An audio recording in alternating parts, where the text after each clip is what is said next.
Last video में हम बात कर रहे थे अवतल दर्पण के उपयोग। तो अवतल दर्पण का उपयोग किस किस में किया जाता है? गाड़ी की हेडलाइट, टॉर्च, सर्चलाइट इत्यादि में प्रकाश का शक्तिशाली समांतर किरणपुंज प्राप्त करने के लिए अवतल दर्पण का उपयोग किया जाता है। सौर भट्टियों में सूर्य के प्रकाश को एक बिंदु पर केंद्रित करने के लिए अवतल दर्पण का उपयोग किया जाता है। और दंत विशेषज्ञों द्वारा दांत का बड़ा प्रतिबिंब प्राप्त करने के लिए अवतल दर्पण का उपयोग किया जाता है। और किया जाता है परावर्तक टेलीस्कोप में सेविंग दर्पण के रूप में चेहरे का बड़ा प्रतिबिंब प्राप्त करने के लिए अवतल दर्पण का उपयोग करते हैं। और वर्तमान में डिश एंटेना जो होते हैं उनमें डिश एंटेना वो अवतल दर्पण के भांति होते हैं जो उपग्रहों से चैनलों को एकत्रित करके रिसीवर या अभिग्राही तक पहुंचाने का काम करते हैं। नेक्स्ट देखते हैं उत्तल दर्पण के उपयोग।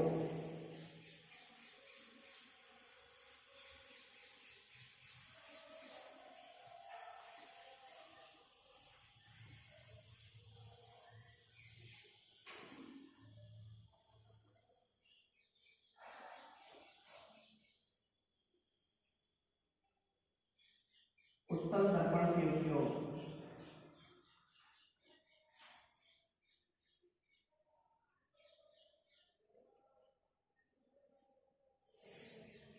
उत्तल दर्पण ये दर्पण गाड़ी के पार्श्व में लगे होते हैं। ये दर्पण गाड़ियों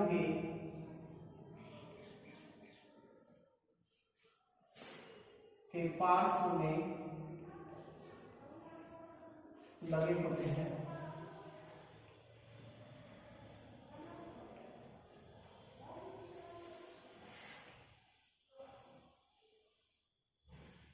उत्तल दर्पण का उपयोग किया जाता है पश्च दृश्य दर्पण के रूप में।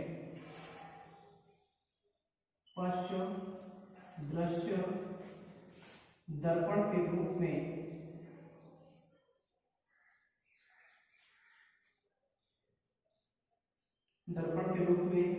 उत्तल दर्पण का उपयोग किया जाता है। पश्च यानी कि पीछे का, दृश्य यानी से, यानी कि पीछे का दृश्य देखने के लिए कौन से दर्पण का उपयोग किया जाता है? उत्तल दर्पणों का। नंबर 2, रॉड लाइटों में या रॉड लैंपों में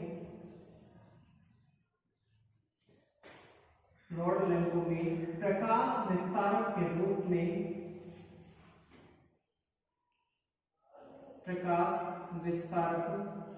के रूप में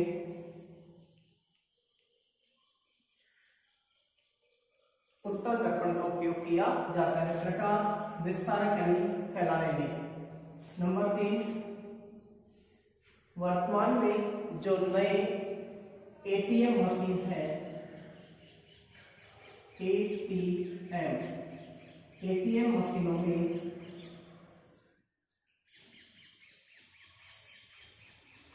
ग्राहक को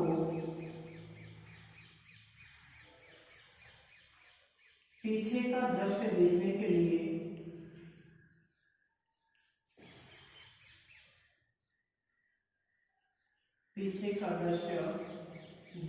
लिए उत्तल दर्पणों का उपयोग किया जाता है। तो उत्तल दर्पण का उपयोग किसमें हुआ? पश्च दृश्य दर्पण के रूप में। उत्तल दर्पण जो होते हैं ये दर्पण गाड़ी के पार्श्व में लगे होते हैं, गाड़ी के किनारों पर दोनों साइड लगे होते हैं। इन दर्पणों का उपयोग किया जाता है पश्च दृश्य दर्पण के रूप में। पश्च यानी कि पीछे का दृश्य देखने के लिए कि कोई वाहन जो है वो हमारी गाड़ी के कितने पीछे है, कितनी दूरी पर है, इसको देखने के लिए किसका उपयोग किया जाता है? उत्तल दर्पण का। रॉड लैंपों में प्रकाश विस्तारक के रूप में किसका उपयोग किया जाएगा? उत्तल दर्पणों का। और एटीएम मशीनों में ग्राहक को पीछे का दृश्य देखने के लिए उत्तल दर्पण का उपयोग किया जाता है। नेक्स्ट आते हैं गोलीय दर्पणों से प्रतिबिंब बनने के नियम।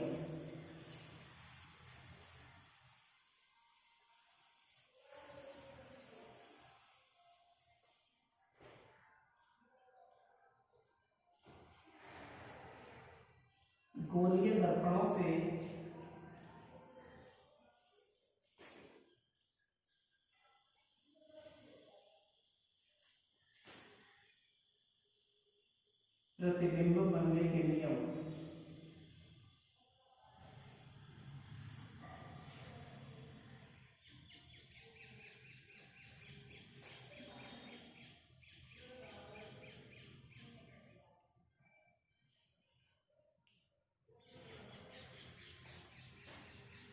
गोलीय दर्पण से प्रतिबिंब बनाने के जो नियम है वो 4 हैं। नंबर 1, मुख्य अक्ष के समांतर, मुख्य अक्ष के समांतर चलने वाली प्रकाश किरण, मुख्य अक्ष के समांतर चलने वाली प्रकाश किरण जब गोलीय दर्पण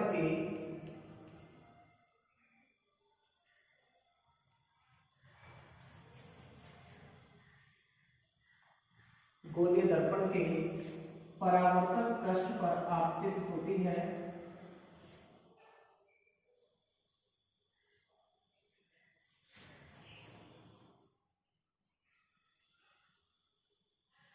आपतित होती है, तो वह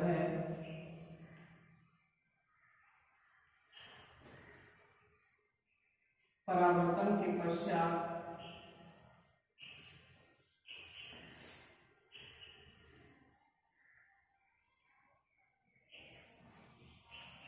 मुख्य अक्ष के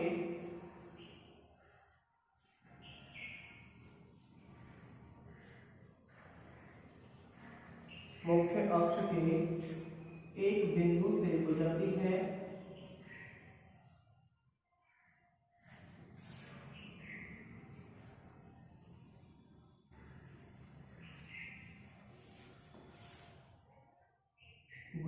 कौन से दर्पण में से? अवतल दर्पण में से,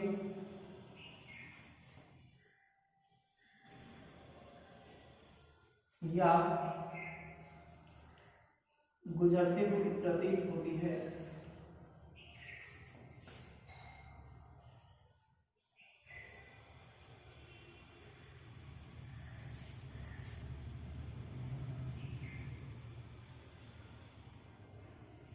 प्रतीत कौन से दर्पण में से होगी? उत्तल दर्पण में से।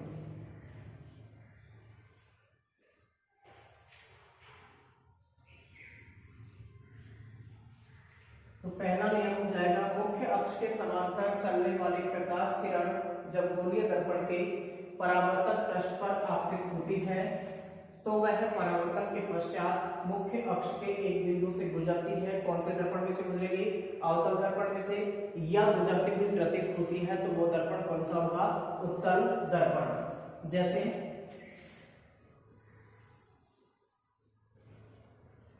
ये कोई गोलीय कांच का गोला है, इसके एक भाग पर परावर्तक पदार्थ की पॉलिश कर दी,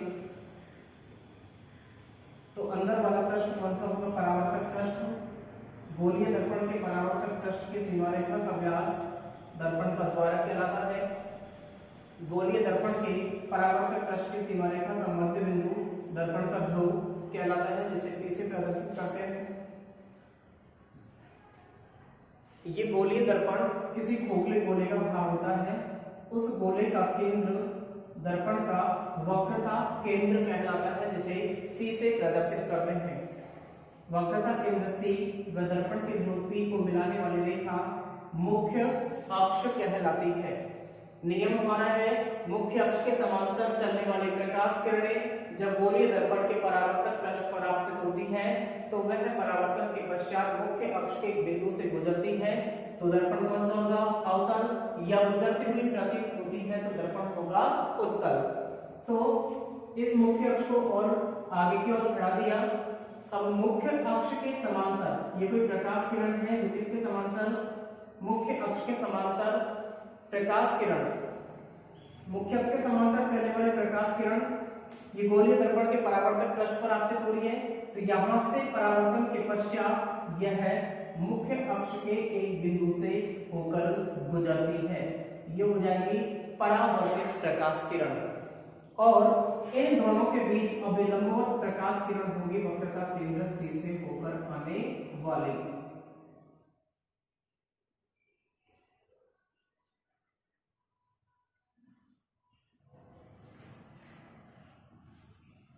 परावर्तन का नियम क्या हो जाएगा कि आपतित किरण परावर्तित किरण और अभिलंब तीनों एक ही बिंदु पर स्थित होते हैं। और दूसरा नियम हो जाएगा आपतित किरण व अभिलंब के मध्य बनने वाला कोण होगा आपतन कोण I, और अभिलंब व परावर्तित प्रकाश किरण के मध्य बनने वाला कोण होगा R। इन दोनों कोणों का मान हमेशा कैसा रहता है? बराबर। तो आपतन कोण व परावर्तन कोण R दोनों का मान बराबर होता है। ये तो हो जाएगा अवतल दर्पण।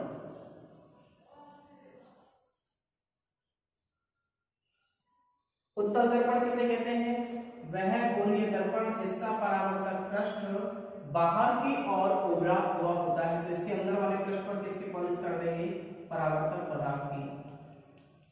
अंदर वाले पृष्ठ पर परावर्तक पदार्थ की पॉलिश कर दी तो बाहर वाला पृष्ठ कहलाएगा परावर्तक पृष्ठ। ये पृष्ठ होगा कौन सा? परावर्तक पृष्ठ।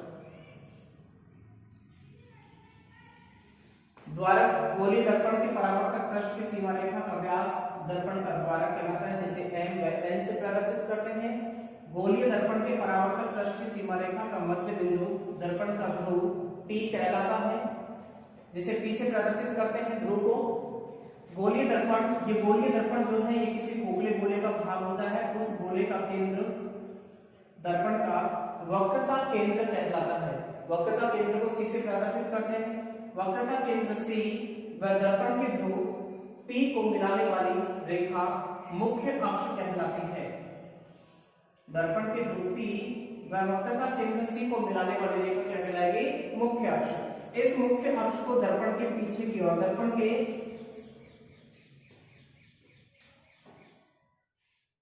पीछे की ओर बढ़ाते हैं तो प्रकाश किरणें, बिंब हमेशा बाईं ओर स्थित होता है, इसलिए आने वाले प्रकाश किरणें वो हमेशा किधर से आएंगी?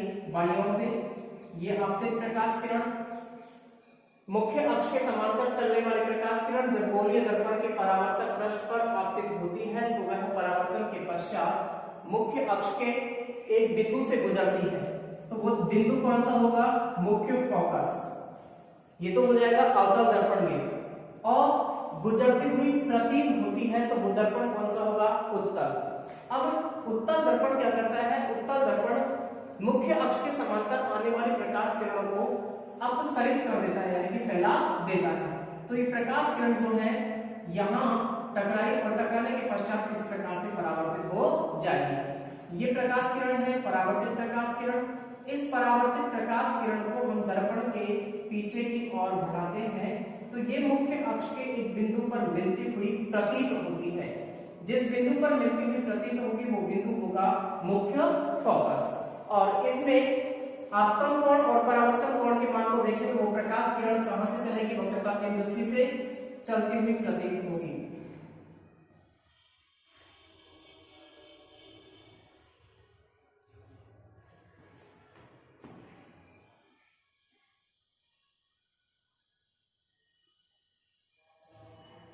यानी कि वक्रता केंद्र C से होकर आने वाली प्रकाश किरण, तो ये कोण तो हो जाएगा आपतन कोण और ये कोण होगा परावर्तन कोण।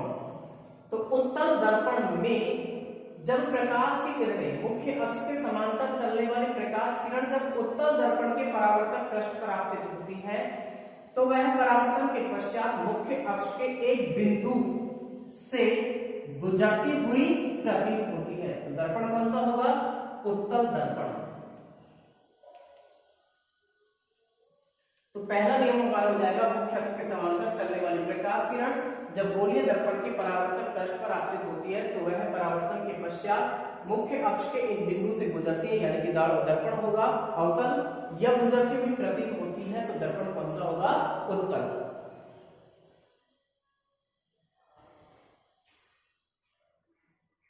दूसरा नियम होगा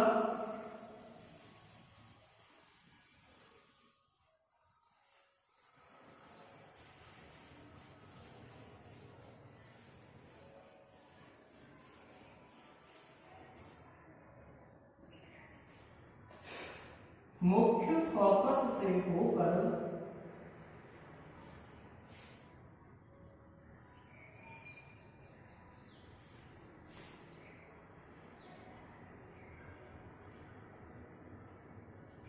आने वाली प्रकाश किरण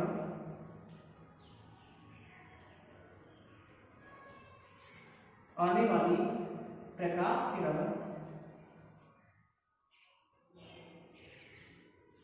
जब गोलीय दर्पण के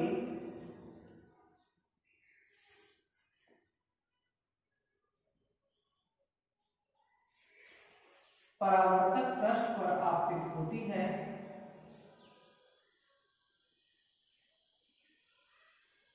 परावर्तक पृष्ठ पर आपतित होती है,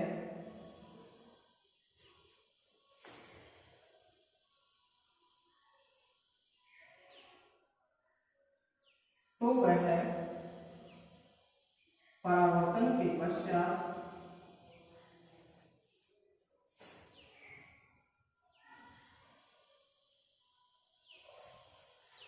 मुख्य अक्ष के समांतर हो जाती है। तो वह परावर्तन के पश्चात मुख्य अक्ष के समांतर हो जाती है।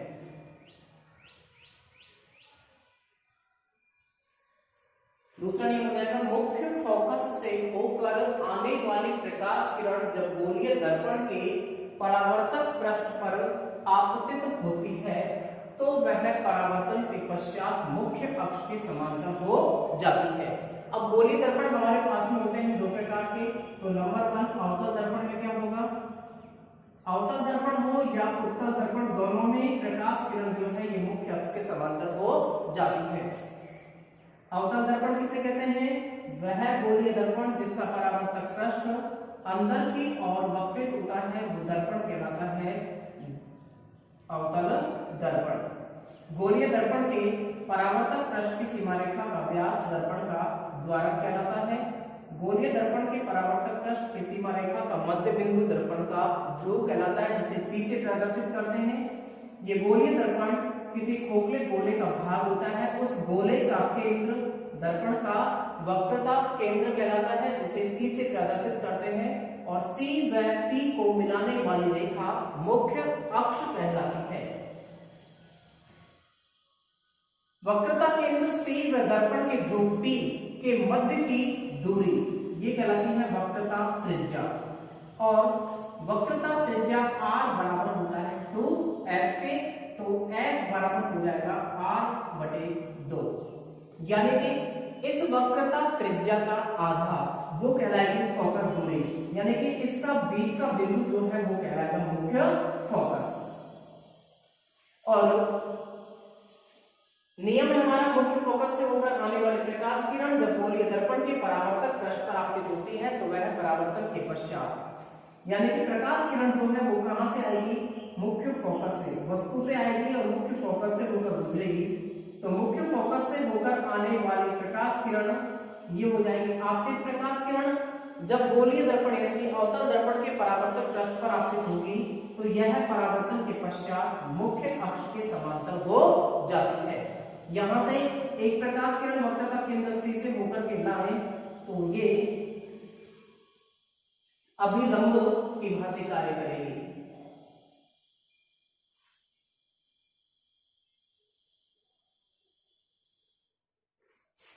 ये आपतन कोण और ये परावर्तन कोण, ये तो हो जाएगा अवतल दर्पण में। इसी प्रकार उत्तल दर्पण वह गोलीय दर्पण जिसका परावर्तक पृष्ठ बाहर की ओर उड़ा हुआ हो, तो इसके अंदर वाले पृष्ठ पर परावर्तक पदार्थ की क्या कर देंगे, पॉलिश कर देंगे। अंदर वाले पृष्ठ पर परावर्तक पदार्थ की पॉलिश करें तो बाहर वाला पृष्ठ हो जाएगा परावर्तक पृष्ठ। गोलीय दर्पण के परावर्तक पृष्ठ की सीमा रेखा का व्यास दर्पण का द्वारक कहलाता है।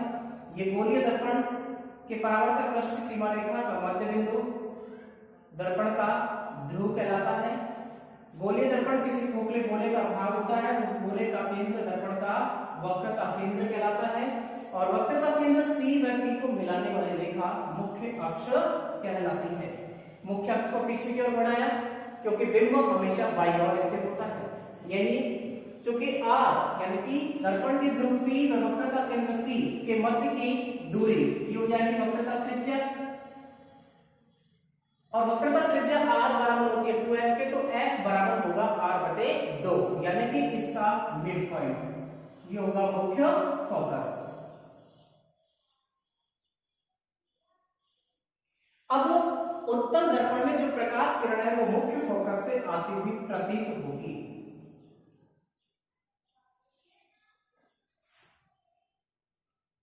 और यहां इस प्रकार ये आने वाली प्रकाश किरण परावर्तन के पश्चात मुख्य अक्ष के समांतर हो जाती है। तो अभिलंबवत प्रकाश किरण वक्रता केंद्र C से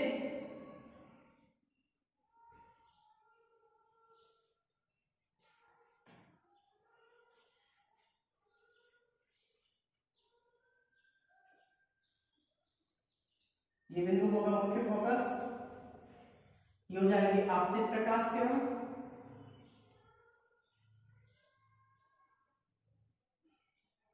और ये हो जाएगी परावर्तित प्रकाश किरण।